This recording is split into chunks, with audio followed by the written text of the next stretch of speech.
This is the Audacity Show. I am your host, Mia Dunlap.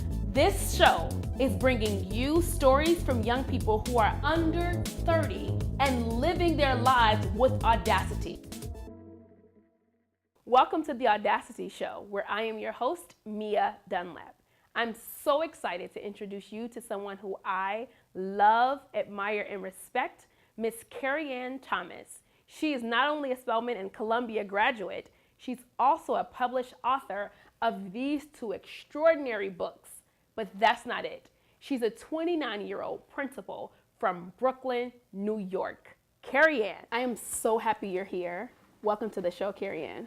Thank you for having me. But I want to take the moment to just say wow. You have your own show, Mia. It's a big deal. Thank you. And I'm glad that you're on the journey with me here. And I want to talk a little bit more about just who you are and what you're doing now. So you're a principal at 29 years old. What's happening? Yes. So I started last year. Last year was my first year, so 28. Yes. And it was incredible. I had an incredible year, very challenging year, but feel so blessed. Yeah, the part that you're not saying is what happened between last year and this year in terms of your results at your school.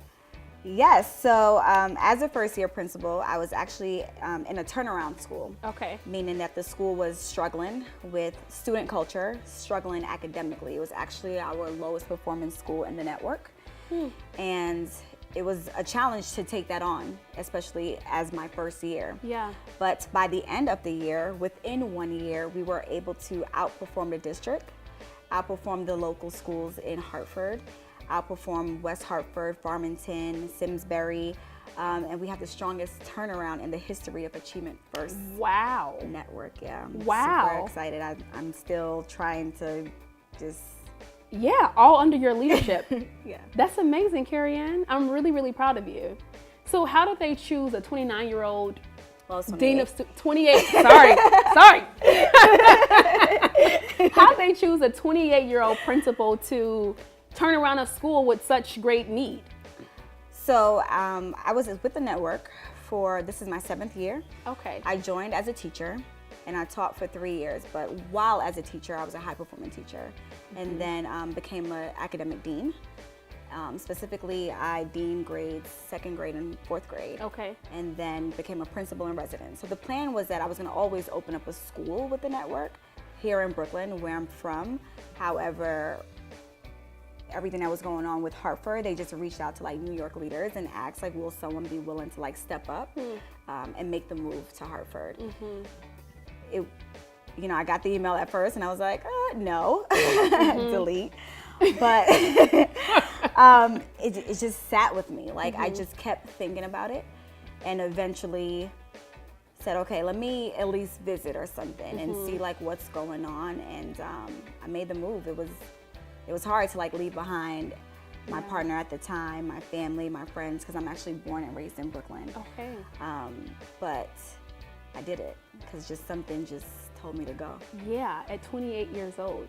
I'm thinking of principals that I know who are 48, 56. They're in their 10th year of being a principal and you're in your 2nd year and already having incredible results. I'm so proud of you. Okay. So tell me a little bit about your growing up. What was that like? So I had a challenging childhood. I attended over 14 different public schools before I attended college. Wow. Yeah, so that basically means I was in 3rd grade twice, but I never got held back, but I would move. It was just very unstable because of when my father passed away, it was just very hard for my mom. So we were constantly moving from place to place to try to have ends meet. So things were challenging. How old were you when your father passed? I was 2 years old at the time when he was murdered. And it was actually the same day that my sister was born. So your father was murdered on the same day your sister was born? Yes. My gosh. I can't imagine what it was like for your mother during that time. Right. And usually whenever you deal with those things, you don't know what you would do. But you have to do something. Yeah. Right now she's a mom of 3. She's on her own. So she had to figure things out. Yeah. And it was very hard to do so, especially because she was an immigrant. She's from Jamaica. And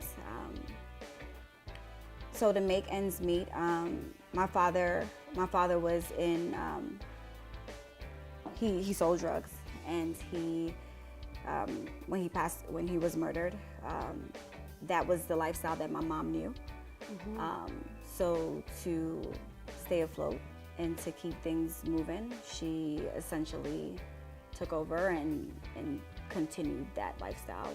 She did what she felt like she needed to do to provide for her family.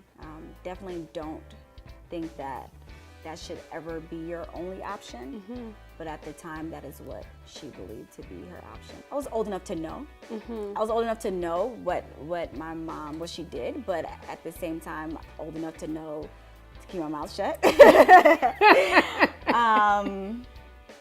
So yeah, but eventually at some point she realized that this is not going to work and that she couldn't live life like looking over her shoulders and constantly moving from place to place. So she, turned it around, and I'm super proud of her. She, became a nurse, and yeah, she owned her own business. She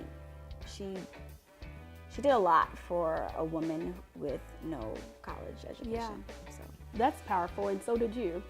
You did a lot coming from a circumstance that would have otherwise led you to many different places in life, but you chose this path. Right.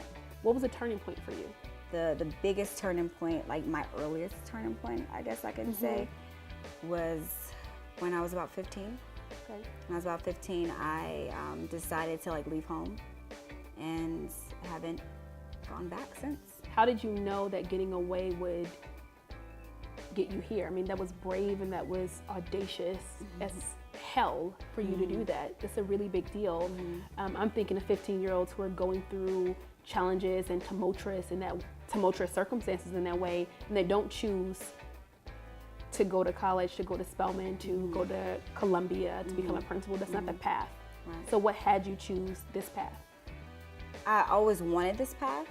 I think I chose to leave so that I can get to this path. I don't think if I stayed, I would have. Where to now? What are some of your dreams and aspirations? What's next?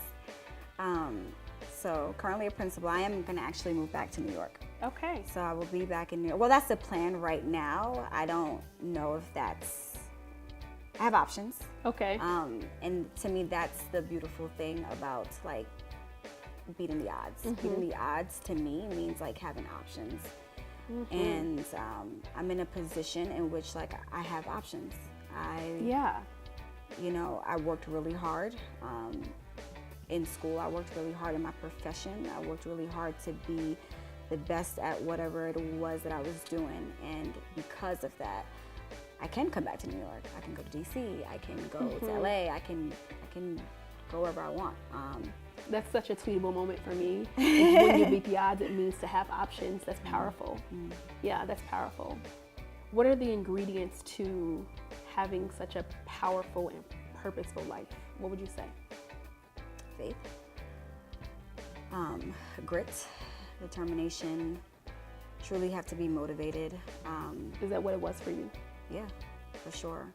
I think that you have to have a strong sense of self and know who you are, know what you stand for, know who you want to be, know where your core values are. Sure. I'm thinking about your book now, your two books, where you use one of them as a platform to really speak out against what? Gentrification. Tell me more about that book. So it's a children's book, and it's called The Coffee Shop. And honestly, most people wouldn't talk to kids about that, right? But why not? Why wouldn't we? Talk to kids about gentrification. Right. They're in communities in which things are changing around them. And sometimes it's a part of the reason why they have to move, right? So I talked about moving a lot in my life. And there's lots of whys behind that. Yes, it's the lifestyle that my mother was in, the lifestyle that we were in. However, there's also the external factors. And there are times in which, you can't afford to stay here anymore. Therefore, you have to move. So why not have those conversations with children that are like experiencing it firsthand? Sure. I think it's provocative that you are really living the life that you deeply believe, right? Like you are in Hartford in the middle of where most people won't go and where it's not gentrified. Right. And yeah, you did move back to Brooklyn, but look at where you're giving your time and your advocacy, and you're writing books telling children about, hey, this is what's happening. What do we do about it? Right. And what's possible for us? So I am continuing to be inspired by you, and I continue to follow you and your work, which is why I said yes to working at your school. Thank you. We needed you. So tell me, I'm gonna give you some sentence starters, and I just want you to finish the sentences as best as you know how. Okay. So God is Amazing, awesome, incredible, number one. What's possible for children is Everything. What's not? I am Remarkable, determined, resilient, brave, bold. I've had the audacity to Change people's fixed mindset about what Black and brown children can do and what they could accomplish. I had the audacity to prove that. And I will continue to have the audacity to prove that. Yeah. So thank you so much for being here, Kerri-Ann. I'm really, really glad that you came on our show. And thank you so much for spending time with us today at the Audacity Show. I'll see you next week.